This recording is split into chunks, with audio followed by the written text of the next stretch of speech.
My name is Eric, and I am the Student Ministries Pastor at Purpose Church. And today, we are going to be talking about the Purpose Church abuse reporting, self-harm, and suicidal ideation training and procedures. As volunteer leaders who work with minors, kids, and students at Purpose Church, our vision has always been to see every kid and every student everywhere following Jesus. The physical and spiritual safety of the kids and students under our care is our first priority.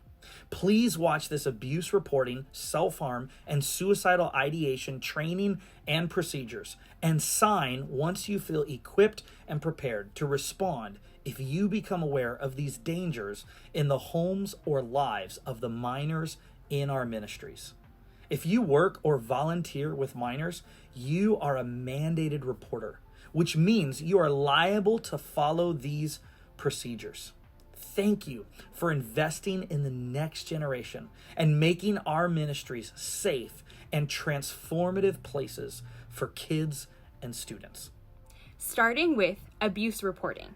There are 5 types of child abuse, and any minor under the age of 18 at any time could experience abuse or neglect by any adult in or outside of their home. The first type of abuse is physical. A child is physically injured by other than accidental means. Number 2, cruelty. A child is subjected to willful cruelty or unjustifiable punishment. Number 3, sexual. A child is abused or exploited sexually. 4 is verbal. A child is verbally or emotionally hurt by an adult. And number 5 is neglect. A child is neglected by a parent or caretaker who fails to provide adequate food, clothing, shelter, medical care, or supervision. Here are some warning signs to be on the lookout for. For physical abuse, there could be unexplained injuries or injuries with improbable explanations. Bruises or burns that are patterned or have a distinctive outline. Broken bones, lacerations, or unexplained bruises. Burns from maybe a cigarette, scalding water, an iron, etc. And any injury when there is a delay in seeking appropriate medical care. Here are some warning signs for sexual abuse. Engaging in risky sexual behaviors. Inappropriate sex play or premature understanding of sex. Difficulty sitting or walking. Warning signs for emotional abuse or neglect. Students are inappropriately dressed for the winter. They have dirty clothes or poor hygiene. Unattended medical or dental conditions. Significant and sudden behavioral changes such as anxiety, depression, self-mutilation, suicidal gestures or attempts. Low self-esteem. Social maladjustment. Delinquent behavior such as running away from home. Use of alcohol or other drugs, academic or behavioral problems in school. Parent behavior. They show little concern for the child, or shame or blame their child. They use harsh physical discipline, or maybe are using drugs or alcohol. So when do we report suspected child abuse? Trust your gut. Any reasonable suspicion must be reported. If you're in doubt, consult with your ministry pastor. Now, reasonable suspicion means that most people, given the same facts and information, would suspect child abuse. Hard proof is not needed to make a report, and it is not your job to investigate. So what should you do if you suspect child abuse? If a minor shares with you that they are experiencing any of the 5 abuses listed above, you need to do 2 things immediately. Number 1, privately ask them open-ended questions for clarification. It's important you don't plant a story in their heads, and it's important you hear everything they wish to share with you. Open-ended questions include, can you tell me more about that? Can you please be more specific? When you said blank, what did you mean? Is there anyone else you know of being abused by this person or these people? Number 2, you are liable to immediately inform the pastor you serve with in Purpose Kids or student ministries of what was shared with you and which minors shared the information with you. How do we report suspected child abuse?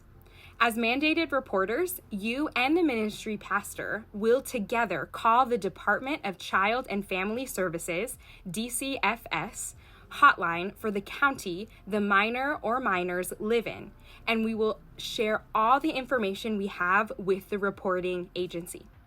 DCFS Los Angeles County, their number is 1-800-540-4000. DCFS San Bernardino County is 1-800-827-8724. If the minor is in immediate danger, 911 will be called in addition to reporting.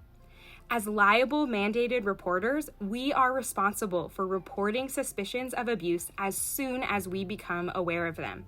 Even if the disclosed abuse was in the past, you are liable to report it.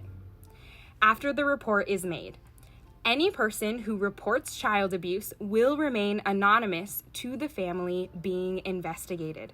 Child protection workers and/or law enforcement may contact the ministry pastor to gather additional information. The Child Protection Hotline takes the report and decides whether it needs to just be documented or whether to send a child social worker to investigate the abuse. If you make a report, this does not mean the child will be removed from their parents unless the child is in immediate danger. Only a small percentage of child abuse reports are substantiated. Answers to frequently asked questions. Legally mandated reporters can be criminally liable for failing to report suspected abuse or neglect. You do not need proof of abuse, just reasonable suspicion. Never promise to keep a secret with the kids, students, or families we serve. If they ask you to keep a secret, you can remind them that you are trustworthy and their safety is your highest priority. Mandated reporters must give their information to the Child Protective Hotline. However, your identity is protected from the family being investigated. You do not legally have to and should not inform the parents a report has been made. Reporting potential abuse is important regardless of what steps DCFS decides to take because the information is added to the minor and family's case file. DCFS can monitor for recurring reports, which may help necessary intervention happen quicker. Self-harm. What is self-harm?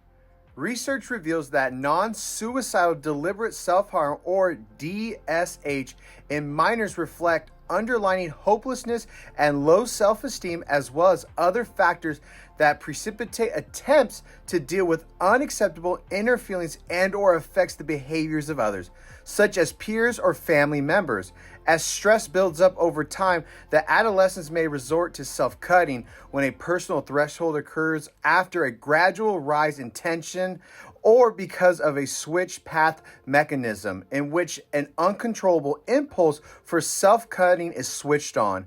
Switching on is the phenomenon of disassociation during the self-harm act and an uncontrollable need for more deliberate harm. The self-harm action seeks to provide relief from a terrible state of mind and helps to release unbearable and unremitting inner tension and pain. Warning signs: overt depression and anxiety, low self-esteem and a sense of persistent hopelessness, impulsivity, school influence or bullying, family dysfunction and conflict, poverty, abuse.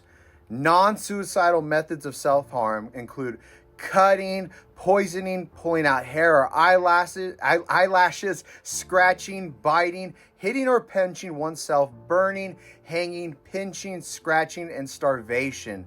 And how to help someone who is self-harming. Follow these 4 steps to help a minor or a friend who is self-harming. Number 1, listen. If someone shares with you that they are self-harming, listen to them, ask them how they are harming themselves and why.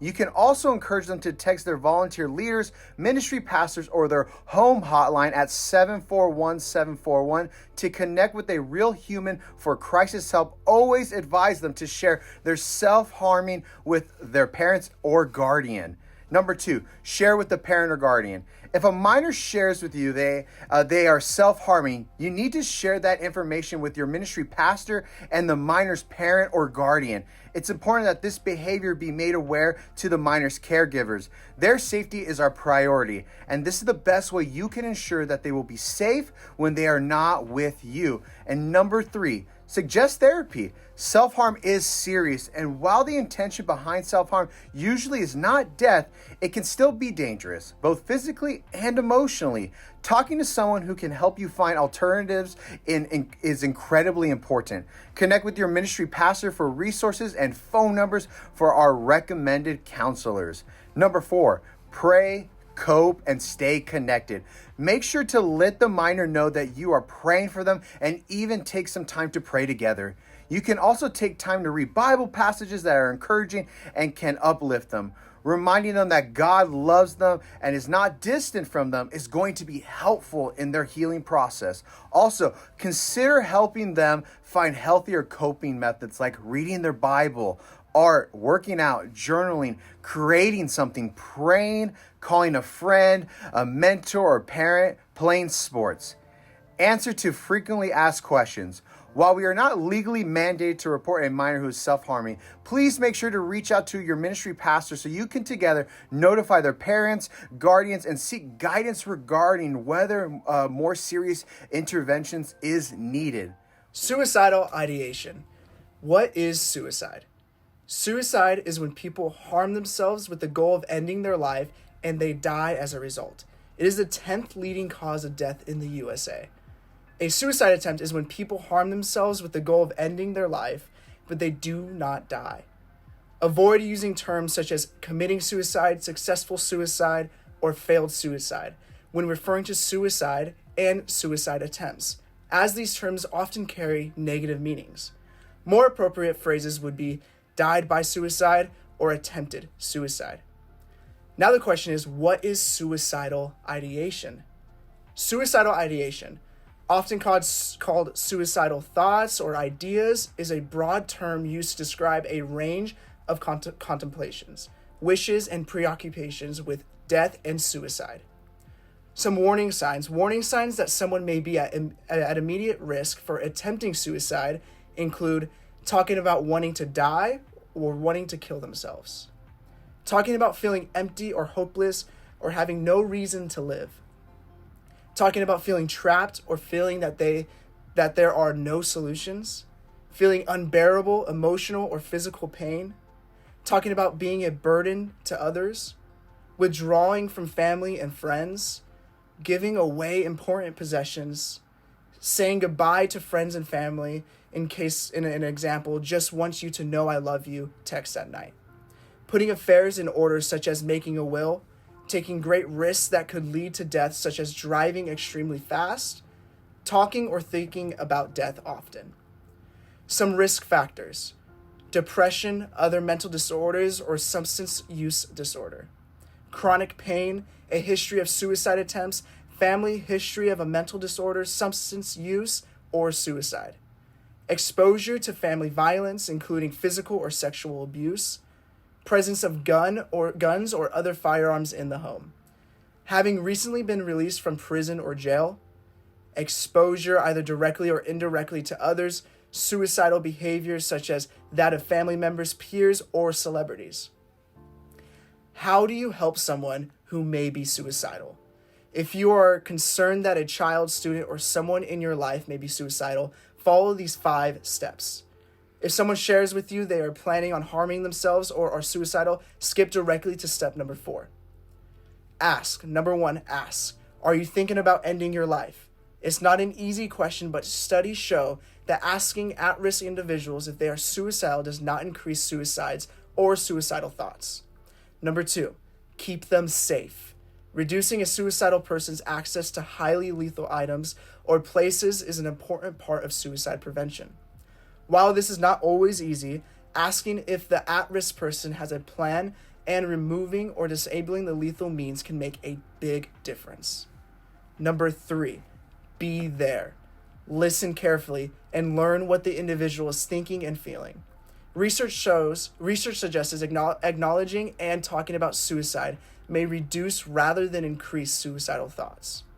Number 4, call for help.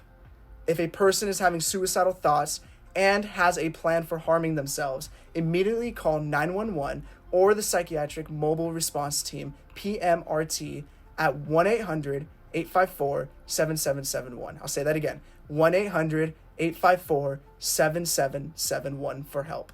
In addition, save the phone number for the National Suicide Prevention Lifeline, 1-800-273-TALK or 8255, and the crisis text message number 741-741, so you have them with you if you need it. Notify the ministry pastor you serve with anytime you interact with a student experiencing suicide ideation, and especially when you have to intervene by making one of these calls. It's also important, if the person is a minor, to tell their parents/guardians about what is going on. Now, number 5, stay connected. Staying in touch after a crisis or after being discharged from care can make a difference. Studies have shown the number of suicide deaths go down when someone follows up with the at-risk person. Thank you so much for watching our abuse reporting, self-harm, and suicidal ideation training and procedures. We hope that you leaders now feel even more equipped to handle these unfortunate situations when they come up in your ministry experience. We love you, leaders. We are grateful for you, and we are honored that we get to partner with you to keep our students spiritually and physically safe as they grow in their relationships with Jesus.